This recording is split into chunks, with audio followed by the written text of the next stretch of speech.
আসসালামু আলাইকুম বন্ধুরা, মালদ্বীপের রাজধানী মালে সিটি থেকে সবাইকে স্বাগত জানাচ্ছি। মালদ্বীপে আসলেই ডলার কোথায় ভাঙাবেন, এটা অনেকের একটা প্রশ্ন রয়েছে।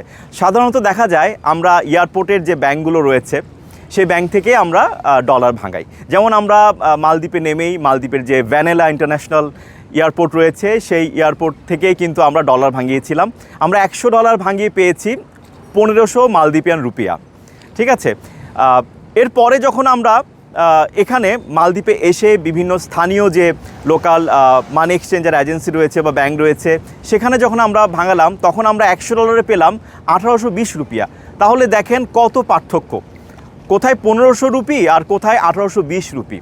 তো অবশ্যই আপনি মালদ্বীপে এসে খেয়াল রাখবেন যে কোথায় একটু বেশি রেট পাওয়া যায়, সেই অনুযায়ী আপনি আপনার ডলার ভাঙাতে পারেন। আর একটা বিষয় অবশ্যই মাথায় রাখবেন, মালদ্বীপে কিন্তু আপনি ডলার দিয়েই কিন্তু খাবার খেতে পারেন, বিভিন্ন জায়গায় যেতে পারেন। এখানে কিন্তু ডলার খুব চলে, কারণ এখানে প্রচুর পরিমাণ বিদেশি পর্যটকরা আসে, তারা কিন্তু এখানে ডলারই খরচ করে। তাই আপনি যখনই দেখবেন বিভিন্ন খাবারের রেট ডলার দিয়ে রেখা, $8, $9, $10, $5 এইভাবে করে করা রয়েছে। তো আপনি যদি ডলারে পেমেন্ট করতে না চান, আপনি অবশ্যই সেটা ডলারে কনভার্ট করে মালদ্বীপের রুপি দিয়ে কিন্তু আপনি সেটা পেমেন্ট করতে পারবেন। তাই অবশ্যই মালদ্বীপে যখন আসবেন ডলার কোথায় ভাঙাবেন এই বিষয়টা অবশ্যই আপনি মাথায় রাখবেন।